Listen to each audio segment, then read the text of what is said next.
Hi Ipshita, a very warm welcome to the Festival of Marketing. I have a set of questions for you. So, how do you balance short-term performance marketing goals with long-term brand building, eyeing the festive season? Yeah. Interesting one. I think festive always gives you that opportunity to reach out to your audience in a more intense manner. And because there is a lot of context to consumerism during the festive time per se. And we do have our tactical plans which go in during the festive, and there is more of promotion, there is more of push marketing, if I were to say, during the festive.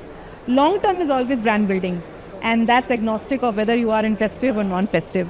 So that's more on brand building, more on in the long term, equity that we want to build for the brand, the awareness and the consideration. Short term is more sales focused because you're trying to leverage the context around festivals. Makes sense. Will it be possible for you to give me a sense of your marketing budget around the festive time that is planned We this year? do put in, if I were to roughly tell you, about 15 to 20%, maybe a little more, of our entire year's budget in maybe a period of 6 to 7 weeks around the festive time. And there's a lot of activation we do. More than the budgets, there's a lot of activation we do on ground. So, our own teams, our teams of influencers, salespeople, our extended sales teams, our marketing folks, here in the market, we go meet consumers, activate it. So there's a lot of intense work on both from a budget perspective as well as on-ground activations.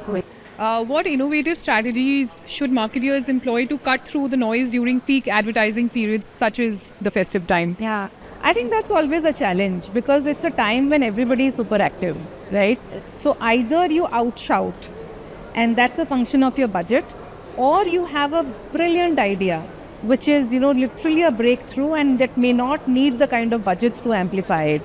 So I think we tend to do the latter because clearly in our industry, and not just our industry, across, there's a lot of outshouting happening across all brands. So we rather try and get a good idea, and we try and activate it across various touch points, especially, the more hardworking touch points on ground, and try and break the clutter like that. So we try to stay away from the larger, the ATL clutter and the overall outshouting that's happening there. Understood.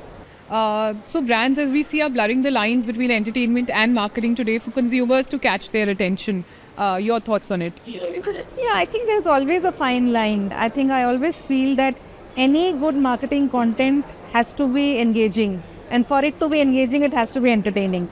It has to tug into some human insight and human emotion at some level.